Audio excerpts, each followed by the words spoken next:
इस शो में आज हम बहस करेंगे जिस महंगाई को लेकर कांग्रेस ने ताल ठोकी है। दंगल की शुरुआत क्या उससे 2024 में राहुल गांधी के लिए, कांग्रेस के लिए होगा मंगल? हम ऐसा क्यों कह रहे हैं? आज जहां दिल्ली के रामलीला मैदान में राहुल गांधी महंगाई के खिलाफ आवाज बुलंद कर रहे थे, वहीं पर रिपोर्टिंग के दौरान में मौजूद थी। राहुल गांधी ने मोदी सरकार पर चुन चुन कर निशाना साधा। महंगाई से लेकर देश में खौफ के माहौल का सियासी पिक्चर खींचने की कोशिश की। समर्थकों में जोश भरा और बताया कि वो किसी से डरने वाले नहीं हैं, चाहे उसे प्रवर्तन निदेशालय 5 साल तक क्यों ना पूछताछ करती रह जाए। राहुल ने कार्यकर्ताओं को बताया कि आखिर कांग्रेस को भारत जोड़ो यात्रा की जरूरत क्यों पड़ी। राहुल के इस हमले पर बीजेपी ने तुरंत किया पलटवार। बीजेपी ने कांग्रेस की भारत जोड़ो यात्रा को परिवार बचाने की यात्रा करार दिया। लेकिन आज की कांग्रेस की रैली से साफ हो गया है कि 2024 का पिच सेट करने की पूरी की पूरी कोशिश कवायद है। अब आपको कभी बयानों के स्विंग देखने को मिलेंगे तो कभी यॉकर। सियासत की पिच कैसी होगी, ये सब कुछ देखने को मिलेगा। लेकिन सबसे पहले हम देख लेते हैं हमारी ये रिपोर्ट, जिसमें आज हल्ला बोल के जरिए राहुल गांधी ने आगाज करने की कोशिश की और यह बताने की कोशिश की कि मोदी सरकार से हर मोर्चे पर सिर्फ वही लड़ते हैं। ये रिपोर्ट देखिए, उसके बाद दंगल में करेंगे चर्चा की शुरुआत।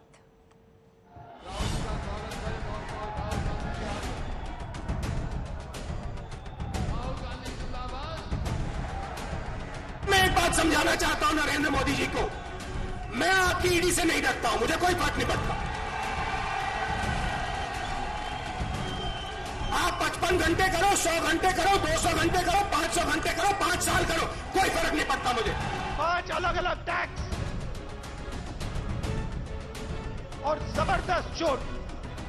बीजेपी और आरएसएस के नेता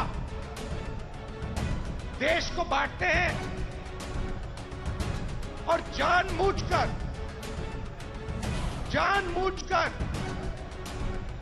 देश में भय पैदा करते हैं, लोगों को डराते हैं और नफरत पैदा करते हैं। राहुल जी आगे भाई, राहुल जी का स्वागत करें। ये तो बस ट्रेलर है, अभी तो असली झांकी बाकी है। वार का, प्रहार का, मोदी सरकार के खिलाफ यलगार का। कांग्रेस की 7 सितंबर से शुरू होने वाली भारत जोड़ो यात्रा से पहले राहुल गांधी ने हल्ला बोल दिया। दिल्ली के रामलीला मैदान से राहुल गांधी ने मोदी सरकार की दुखती रग पर हाथ रखा। महंगाई के मुद्दे पर बड़ी बात कह डाली। हिंदुस्तान ने ऐसी महंगाई कभी नहीं देखी। नरेंद्र मोदी जी कहते थे 70 साल में क्या किया कांग्रेस पार्टी ने। 70 साल में कांग्रेस पार्टी ने इतनी महंगाई हिंदुस्तान को नहीं दिखाई। दिल्ली के रामलीला मैदान में महंगाई के मुद्दे पर बोलते बोलते राहुल जरा लड़खड़ा गए। जहां किलो बोलना था वहां लीटर बोल गए। हालांकि तुरंत उन्होंने सुधार भी किया। 2014 में एलपीजी का सिलेंडर 410 रुपए का था, आज 1050 रुपए का है। पेट्रोल 70 रुपए लीटर, आज तकरीबन 100 रुपए लीटर। डीजल 55 रुपए लीटर, आज 90 रुपए लीटर। सरसों का तेल 90 रुपए लीटर, आज 200 रुपए लीटर। दूध 35 रुपए लीटर, आज 60 रुपए लीटर। आटा 22 रुपए लीटर, आज 40 रुपए लीटर केजी। राहुल गांधी का बस इतना लड़खड़ाना कि बीजेपी के कान खड़े हो गए। बीजेपी ने लपकते हुए जोरदार तंज कसा।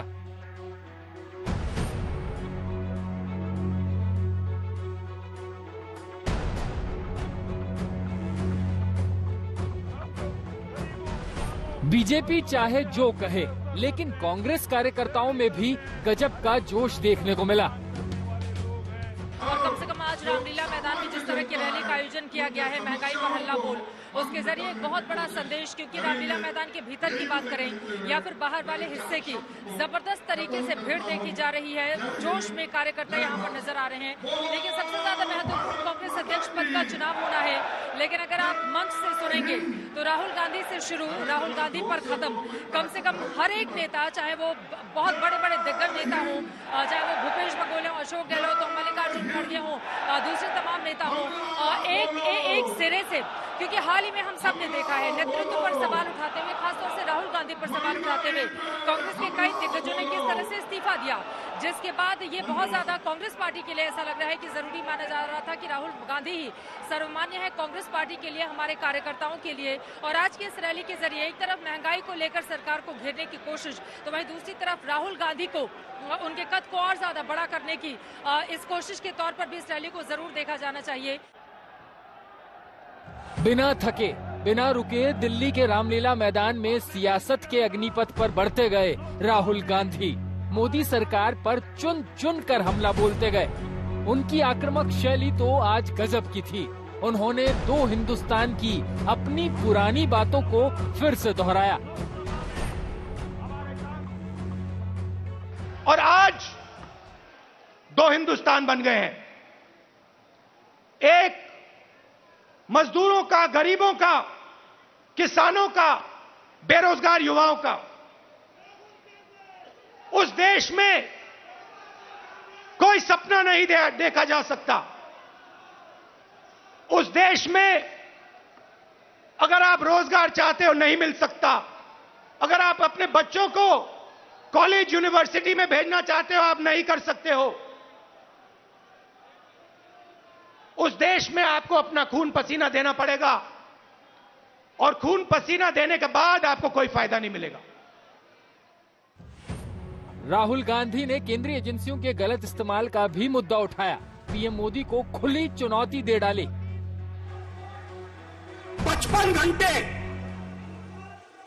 55 घंटे मुझे ईडी में वहां पे बैठाया।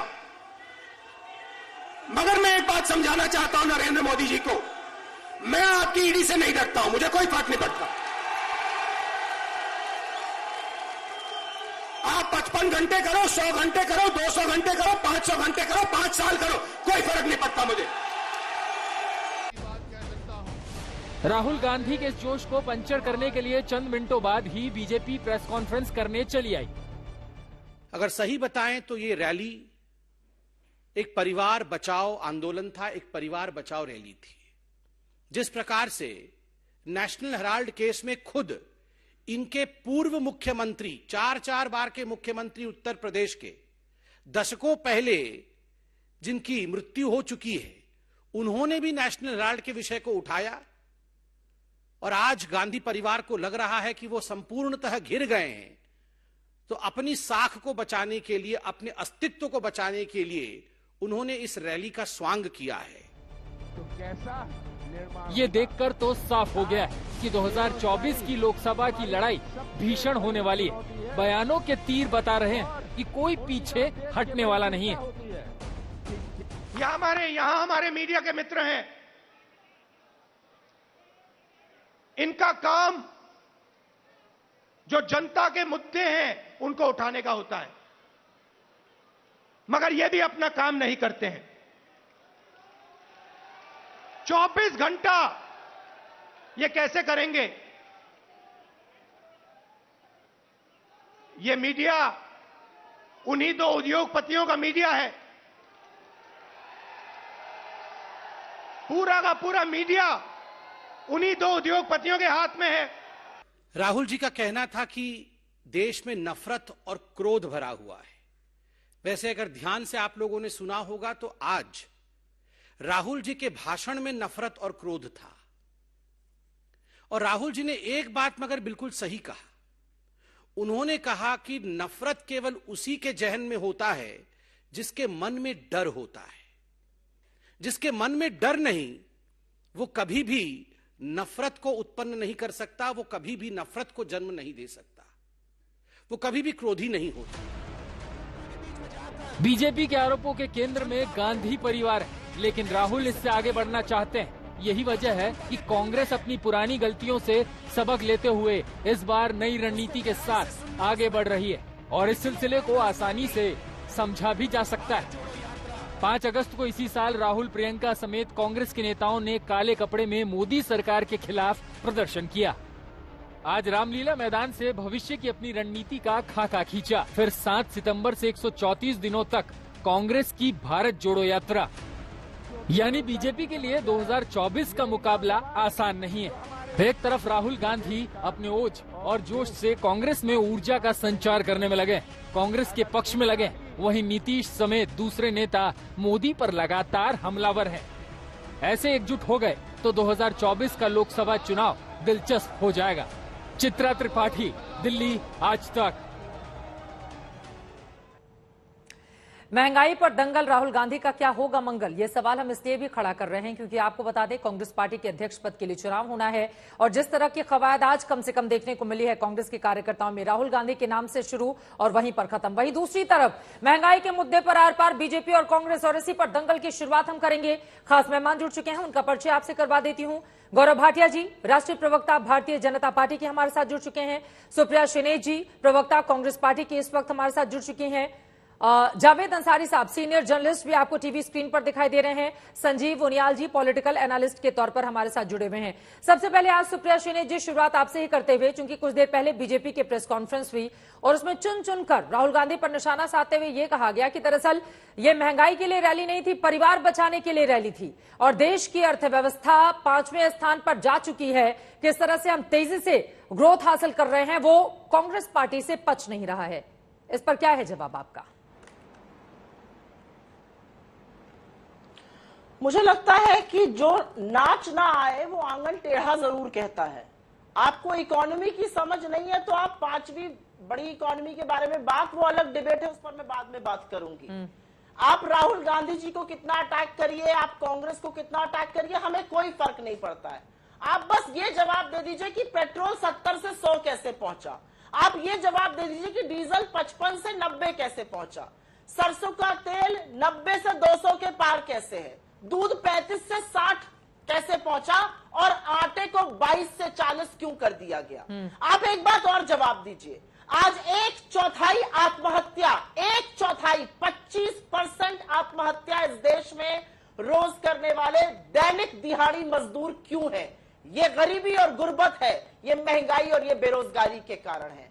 जिस देश में हर रोज 5 दिहाड़ी मजदूर आत्महत्या करते हैं, उसी जगह अडानी जी रोज हर घंटे 5 आत्महत्याएं दिहाड़ी मजदूर कर रहे हैं और हर घंटे 85 करोड़ रुपए अडानी जी कमाते हैं। ये कौन सा देश बना रहे हैं आप मेरे देश को? और इस समय और इस जगह, और आप भी वहां पर थी, मैंने देखा जन आक्रोश अपनी चरम सीमा पर है।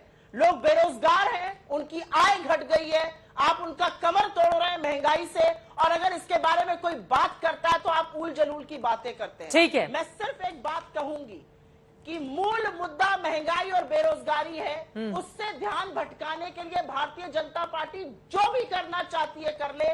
जनता जाग चुकी है, आपको महंगाई और बेरोजगारी पर रोज घेरा जाएगा। गौरव भाटिया जी, रोज घेरने की यह तैयारी है और ये बात तो सच है ना कि आटा 22 से 40 तो है, पेट्रोल के डीजल भी 100 के पार हैं या 100 के आसपास हैं, डीजल भी महंगा है, महंगाई तो है और महंगाई को कम करने की दिशा में क्या प्रयास किया जा रहा है, इस बारे में जानकारी क्यों नहीं सामने आती है गौरव भाटिया जी?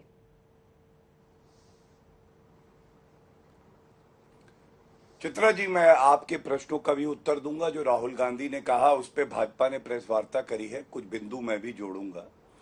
लेकिन आज जो बड़ा सवाल है मैं आपको बताता हूं कि किस तरह से इनके अपने 50 साल जो कांग्रेस पार्टी में रहे गुलाम नबी आजाद एक रैली कर रहे थे। वहां पे मैं गलत नहीं हूं तो कई समर्थक उनके इकट्ठे हुए और जो उन्होंने बोला ना, वो कांग्रेस पार्टी को ही आईना दिखाया। वंशवाद की जननी, केवल और केवल चाटुकारिता का बोलबाला। और देखिए दुख क्या है, मैं आपको बताऊं कि एक सकारात्मक भूमिका जो विपक्ष को निभानी चाहिए वो कांग्रेस पार्टी और राहुल गांधी निभा ही नहीं पाए। दिल्ली से ही तो ये रैली चल रही थी। अब दिल्ली में आप देखिए कांग्रेस को जनता ने कैसे लताड़ा है और नकारा है। 2014, 2015 और 2020 दिल्ली के विधानसभा चुनाव में 0-0 सीटें मिली कांग्रेस पार्टी को। 2014 और 2019 लोकसभा में 0, 4 इलेक्शन में 0 सीटें। इसकी वजह आपको मालूम है चित्रा जी? यही सब बातें 2019 में बोली गई, यही सब बातें उत्तर प्रदेश में बोली गई, उत्तराखंड में बोली गई, गोवा में बोली गई। लेकिन कभी भी जनता ने विश्वास इस धोखेबाज कांग्रेस पार्टी पर नहीं किया। और वजह क्या है? दो मुद्दे जो अभी इन्होंने उठाए, मैं उस पर आंकड़े दे देता हूं। पहला, इन्होंने कहा कि बेरोजगार, तो बेरोजगारी दर देखिए, मेरे पास आंकड़े हैं, 15 अगस्त का आंकड़ा है, जिसमें राजस्थान में बेरोजगारी दर है 19.3%, गुजरात में है 2.2%, उत्तर प्रदेश में है 3.3%। जो भाजपा शासित राज्य है, मैं आपको तमाम बता सकता हूं, ठीक है, वो बेहतर कर रहे हैं। ठीक है। और जहां 19 और 20% बेरोजगारी, एक मिनट चित्रा जी, मेरी बात पूरी हो जाए प्लीज, एक मिनट, थोड़ा समय दे दीजिए। नहीं, बोल लीजिए, अपनी बात बाकी पूरी लोग भी करना इंतजार करें। चाहूंगा। ठीक है, कुछ तो क्वेश्चन ये भी तो है, इस वजह से बेरोजगारी मैं पे चाह रही आंकड़ा थी कि दे रहा जल्दी से हूं। बात पूरी कर लें। हाँ, मैं जानता हूं इंतजार कर लेकिन रहे हैं। महंगाई बेरोजगारी अगर तो है ना आरोप गौरव लगाया भाटिया गया जी, है तो तथ्यों उससे पे इनकार उत्तर कैसे देने किया का- जा सकता है? ये ठीक है कि मैं आपकी राजस्थान बात में को आंकड़ा उत्तर- ज्यादा बड़ा है, बीच में मत लेकिन टोकिए, अगर फिर देश आप भर की अपना- अगर हम स्थिति को देखें तो ये मुद्दा तो है। अरे अब चित्रा जी, अगर आप बीच में ना टोके, मैं एक बात कहूंगा ना, जहां 20% महंगाई दर है, जहां बेरोजगारी दर जी। है, जहां महंगाई सबसे ज्यादा राजस्थान में आप देख रहे हैं, वहां पे बुरी हालत है। पेट्रोल सबसे महंगा भारत में कहां है? राजस्थान में है, श्री गंगानगर में। आप बताइए, क्या पूछा नहीं जाएगा? ठीक है। आपकी प्रदेश की सरकार पेट्रोल डीजल पे वैट क्यों नहीं घटाती?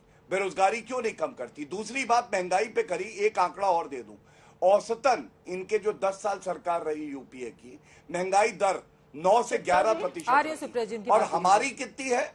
औसतन अगर आप देखें 3.5 से 4%। ठीक है। अब 3.5-4% ज्यादा है, और अभी भी 7% है। इनके समय में 13% तक पहुंच गई थी। अगर ये लोग आरोप लगाएंगे, जो खानदानी चोर हैं, जो भ्रष्टाचार के आरोप पे बाहर हैं, तो कौन यकीन करेगा इनकी बात पे? आप मुझे बताइए। सुप्रिया जी, और जवाब कुछ और आंकड़े दीजिए। मैं वो अगले आपको बार में राजस्थान के आंकड़े दिखा रहे हैं, कह रहे हैं वहां पर वैट कम करके, जहां पर सबसे ज्यादा बेरोजगारी, और साथ ही उन्होंने पेट्रोल डीजल का जिक्र किया, वहां की जनता को क्यों नहीं राहत देकर आप लोग एक बड़ी लकीर खींच देते हैं बीजेपी के सामने? आप बताइए कि देखिए, हमारे जितने कांग्रेस शासित राज्य हैं वहां पर हालात क्या है, बीजेपी शासित राज्यों की तुलना कर दीजिए, तो इस मामले में तो राजस्थान नंबर 1 हुआ ना सुप्रिया जी। वो घेरेंगे इस मुद्दे पर आपको?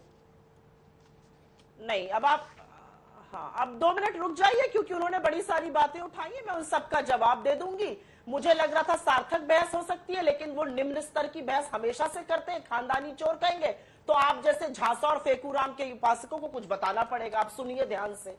सुनना जरूरी इसलिए है क्योंकि आपके सांसद खड़े होकर सदन में कहते हैं फ्री फंड का खाना खा रहे हैं।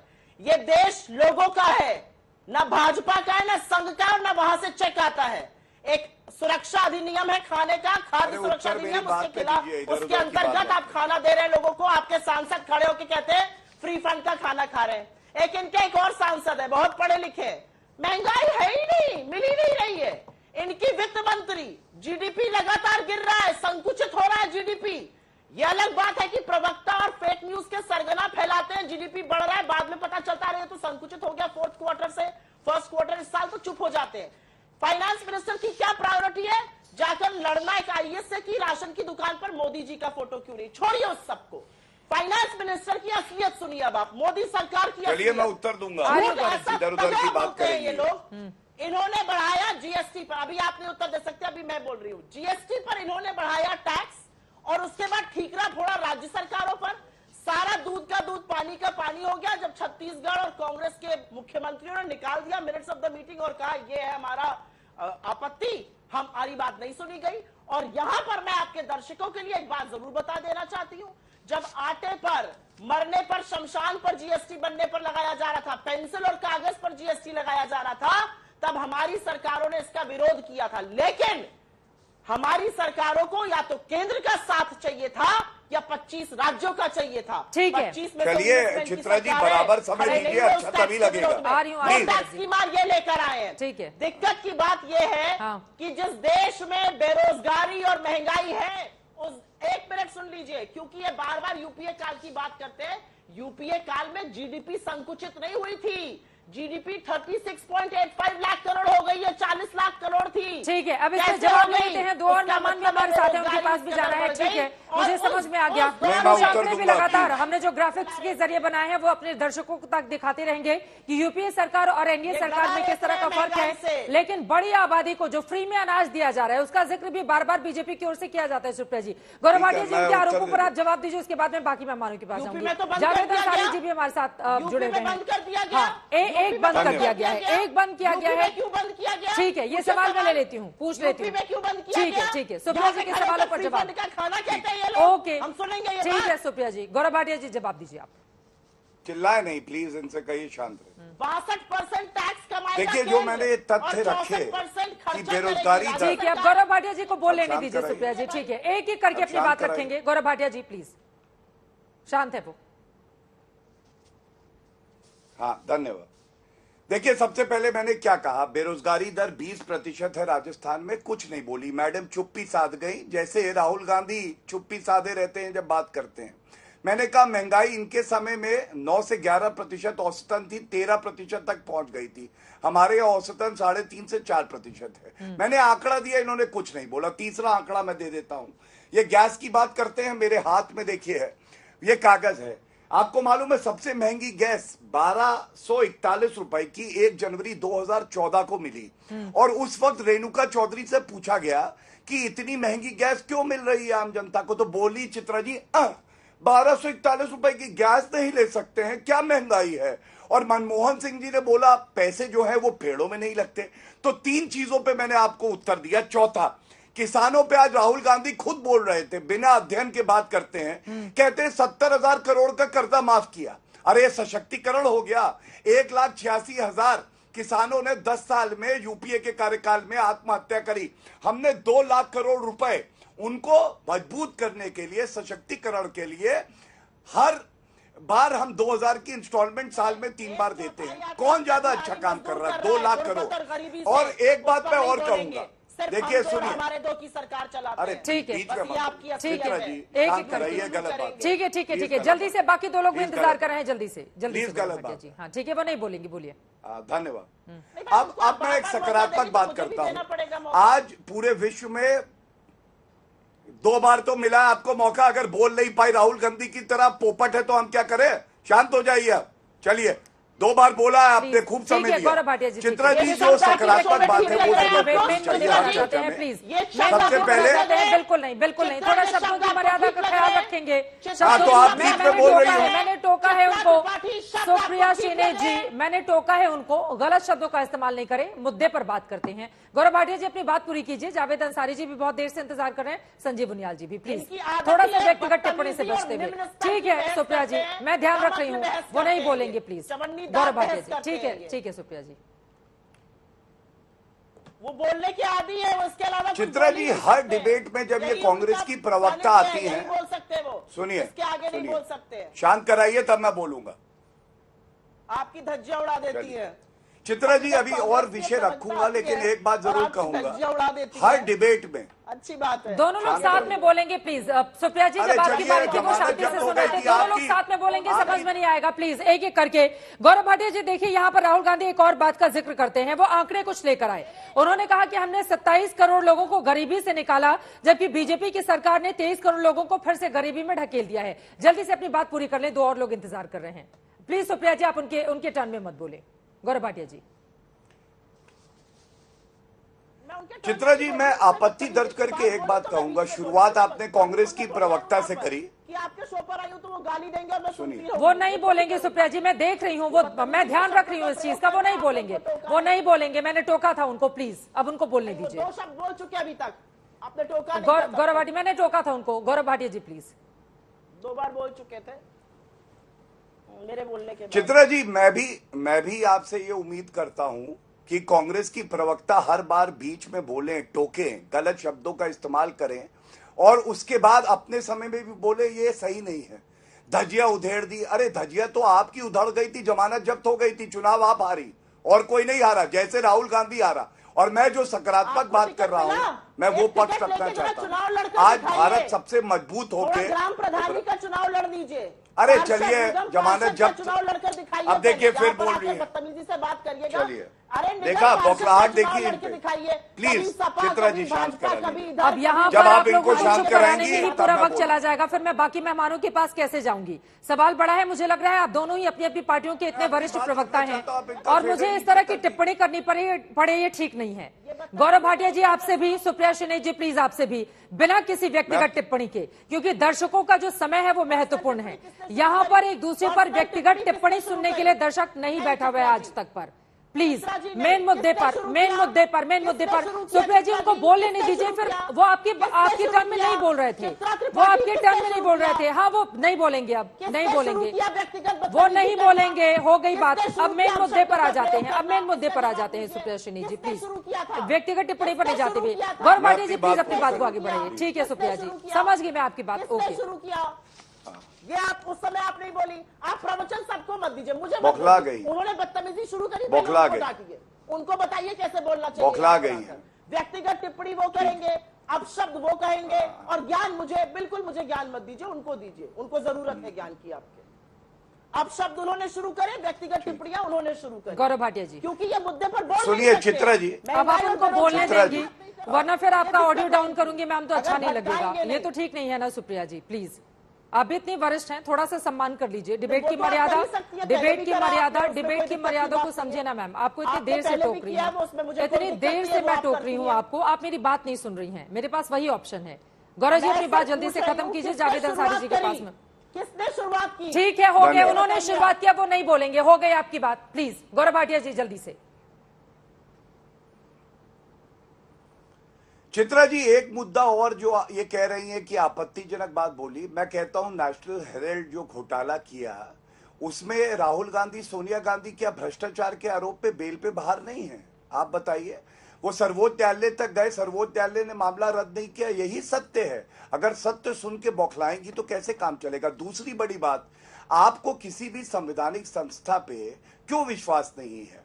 आप प्रधानमंत्री जी के लिए कह देते हैं चौकीदार चोर है, आप आज मीडिया को घेरते हैं, कहते हैं कि निष्पक्ष नहीं है, आप न्यायपालिका को कहते हैं दो बिजनेसमैन चला रहे हैं, इलेक्शन कमीशन ऑफ इंडिया पे आपको भरोसा नहीं है, ईवीएम हैक हो जाती है।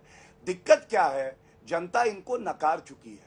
ये अपना चुनाव नहीं जीत पाते हैं और उसके बाद आके बौखलाहट निकालते हैं। और भारत बदला कैसे है मैं जल्दी से बता दूं। ठीक है, जल्दी से अब आप जल्दी से गौरव भाटिया जी अपनी बात को खत्म कर लीजिए। सबसे बड़ी अर्थव्यवस्था बनी है जी। इनको इतना टाइम आप दे रही हैं, आपको मुझे भी वक्त देना पड़ेगा। मैं आ रही हूँ सुप्रिया जी, आपके नेता ने बीजेपी से सवाल पूछा है तो उन्हीं से जवाब लूंगी ना मैं, किसके पास जाऊंगी जवाब लेने के लिए? प्लीज सुप्रिया जी, उनकी बात जल्दी से पूरी हो जाए, दो और लोगों की बात ले लूंगी मैं, उसके बाद में नहीं, कोई बदतमीजी नहीं होगी। प्लीज, समय यहाँ पर आप लोग खराब कर रहे हैं। प्लीज सुप्रिया जी, उनकी बात को पूरी हो जाने दीजिए। ये तो तरीका ठीक नहीं है ना सुप्रिया जी। आप मुझे वक्त दीजिएगा भाई, आप उनको फिर से वक्त दे रही हैं, मुझे वक्त आप देंगी नहीं। और उनकी बात खत्म नहीं हुई, आप लगातार उनके बीच में बोल रही है, मैं क्या कर सकती हूँ? बोलने के बाद जावेद अंसारी जी, मैं सीधे आपके पास आते हुए, ये जो कांग्रेस पार्टी की आज की रैली है, आपको लग रहा है कि 2024 के लिए कांग्रेस का मंगल होगा? और महंगाई के मुद्दे पर कम से कम भीड़ तो थी, ये बात तो कहनी होगी, लेकिन महंगाई के मुद्दे पर कांग्रेस घेरती जरूर है हर चुनावों में भी और आज की इस रैली के जरिए भी, लेकिन जनता के बीच उसका उस तरह का असर क्यों नहीं होता है, ये सवाल भी पूछे जाएंगे। चित्रा जी, क्योंकि चुनाव दर चुनाव अगर बीजेपी का आकार बढ़ रहा है तो उसके पीछे क्या वजह हो सकती है, जबकि महंगाई एक बड़ी सच्चाई है इस देश की। देखिए चित्रा जी, 2024 में क्या होगा भविष्य में, ये तो अभी से कहना मुश्किल है, लेकिन एक चीज जो जग जाहिर है कि महंगाई एक बहुत बड़ा मुद्दा है। महंगाई हमें आपको भी चुप बिल्कुल तकलीफ पहुंचा रही है।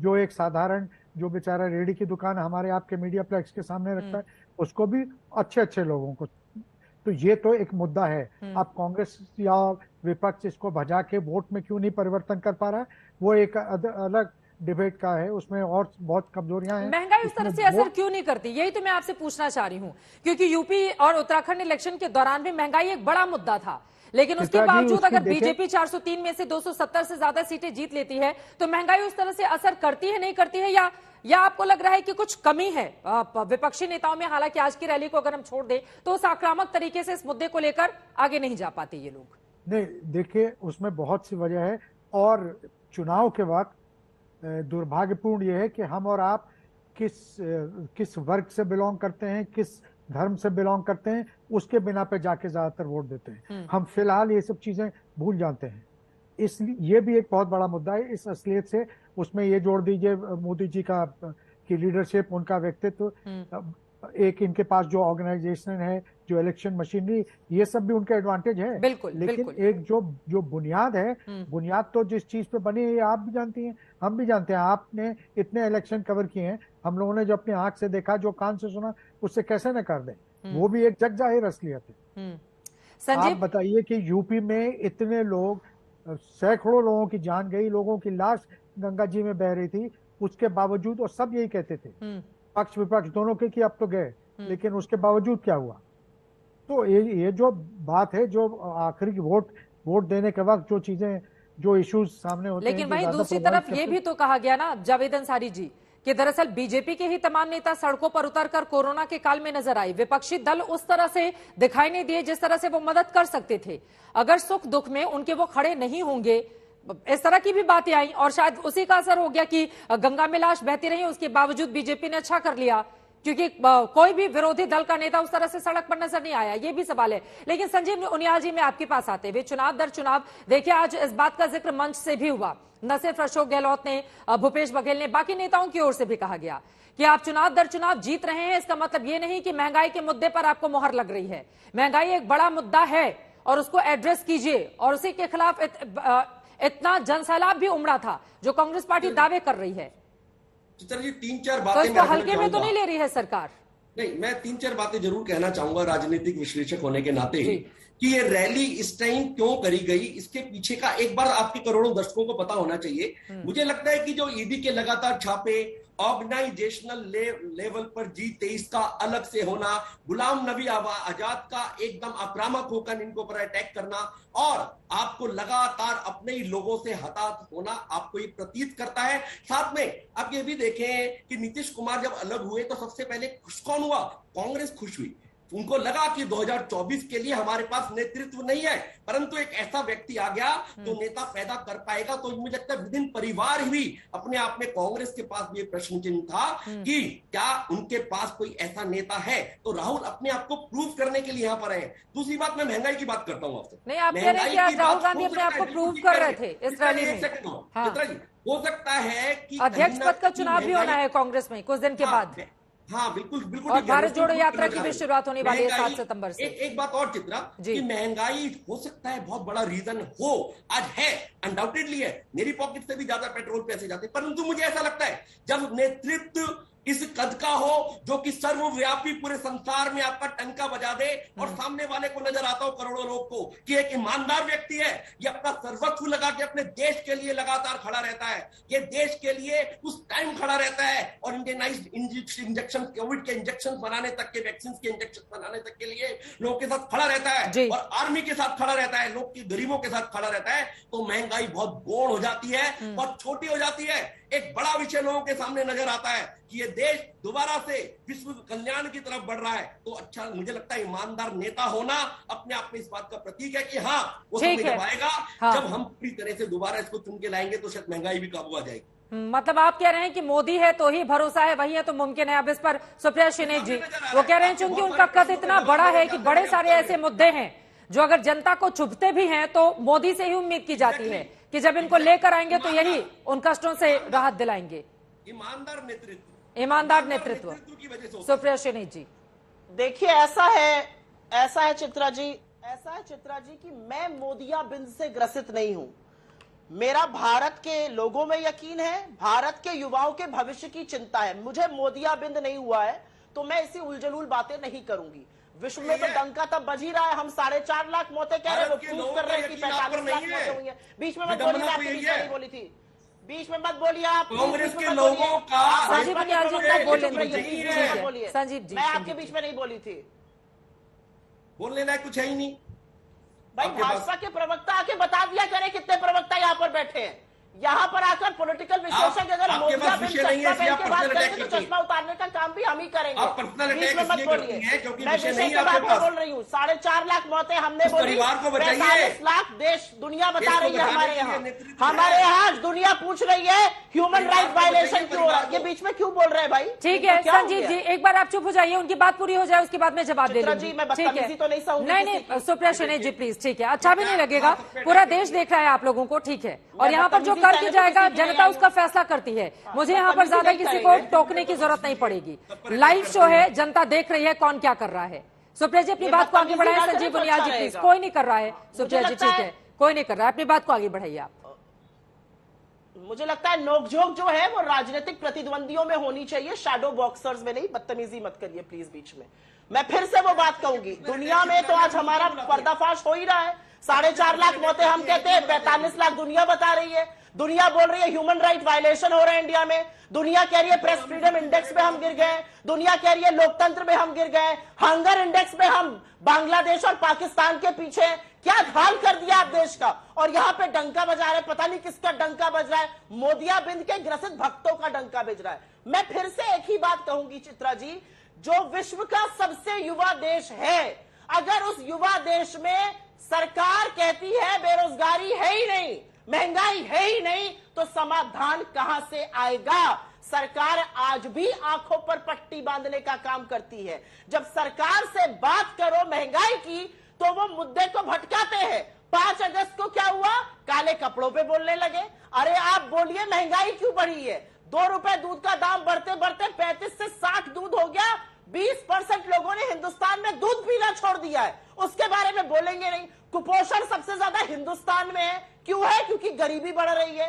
इसके बारे में बोलेंगे नहीं। बेरोजगारी है, महंगाई महंगाई कहते हैं और महंगाई को कंपेयर करते हैं आप। थोड़ा भी अगर आकलन करिए इकोनॉमी का और थोड़ा समझिए तो महंगाई is a function of growth. Arya Gaurav ji आपके पास आऊंगी। Real rate of growth negative में है हमारा।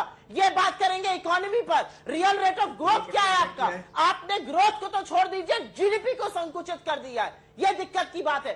ट्रेड घाटा है वो बढ़ता जा रहा है, कल ही आया है वो घाटा।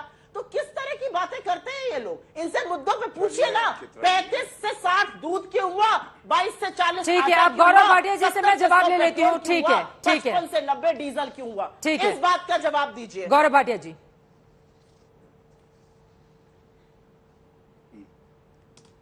देखिए, बार बार मैंने सुना और सही सुना होगा, मोतियाबिंद से ग्रसित नहीं हूं।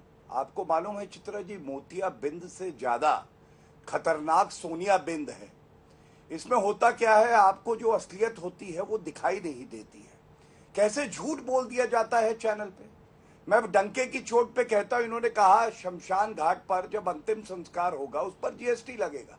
ये दावा झूठा पाया गया है, आज तक ने भी झूठा नहीं। बनने पर मैंने कहा है, बनने पर मैंने कहा है, गांधी शमशान घाट के बनने पर जीएसटी लगेगा या ना लगेगा बताइए। शांत कराइए। शमशान घाट बनने पर जीएसटी लगेगा या नहीं लगेगा? सुप्रिया जी वो आपके बीच में नहीं बोल रहे थे, उनकी बात हो जाए प्लीज। सुप्रिया सुने जी वो आपके बीच में नहीं बोल रहे थे। सुप्रिया जी वो आपके बीच में नहीं बोल रहे थे, प्लीज इसका आप ख्याल रखिए। प्लीज आपका ख्याल रखिए, आप बहुत देर तक बोली हैं, वो आपके बीच में नहीं बोल रहे थे। मुझे झूठा क्यों कहा? गौरव जी देखिए, और यहाँ पे वरिष्ठ पत्रकार बैठे हैं, जावेद जी। मैं जावेद जी की बात का बहुत सम्मान करता हूं। देखिए, हमने भी ये कहा कि पहले करीब 7 साल 6.5 साल महंगाई दर जो औसतन रही 3.5-4% रही। चित्रा जी जब ये 7% के पास आई तो आरबीआई ने भी इसमें सख्त कदम उठाए हैं और अब धीरे धीरे ये नीचे आ रही है। मैं केवल एक तुलना जरूर करना चाहता हूं, आंकड़ों से करना चाहता हूं। पहले प्याज, चावल, पेट्रोल, डीजल इस सब की बात हो रही है। मैं आंकड़े देता हूं, 2004 से 14 तक कितनी बढ़ोतरी हुई और 14 से 22 तक कितनी हुई। प्याज 177% बढ़ा था इनके समय में, हमारे में 39% है। चावल 121% बढ़ा 10 साल में, इनके 33% हमारे समय में। पेट्रोल 112% बढ़ा इनके 10 साल में, 35% हमारे में। एलपीजी 284% बढ़ी इनके समय में, 13% हमारे समय में। आटा 102% इनके समय में, 52% हमारे समय में। दूसरी बात मैं आपको बताऊं, देखिए ये इन्फ्लेशन रेट है। इन्फ्लेशन रेट 2008 में 0.9%, 2009 में 12%, 2010 में 10%, 2011 में 9.5%, 2012 में 10%, 2013 में 9.4%। हमारे समय में 14 से लेके 20 तक बता रहा हूं 5.8%, 4.9%, 4.5%, 2017 में 3.6%, 2018 में 3.43%। ये क्या दिखाता है? ये दिखाता है जब आप एक विषय पे अच्छे से चर्चा करेंगे, चाहे महंगाई हो, बेरोजगारी हो, पेट्रोल डीजल का प्राइस हो, एलपीजी का कनेक्शन हो, भ्रष्टाचार हो, मैं आपको बता रहा हूं ये इधर उधर भागेंगे क्योंकि ना इनके पास तथ्य है ना विचारधारा है। आज जो बड़ा सवाल है चित्रा जी वो ये है 2019 के चुनाव में और 5 विधानसभा चुनाव अभी आए, आप बताइए 2019 में इनका सुपड़ा साफ हुआ कि नहीं? यही सब मुद्दे उठा रहे थे। और 5 जो विधानसभा चुनाव आए चित्रा जी, पंजाब में इनकी सरकार थी, क्या हश्र हुआ आप बताइए? एक जगह सरकार थी वो भी नहीं बचा पाए। हमारी 4 प्रदेश में सरकार थी, प्रो इनकम्बेंसी शब्द का इस्तेमाल जनता ने किया, चारों प्रदेशों में हमारी सरकार वापस आई।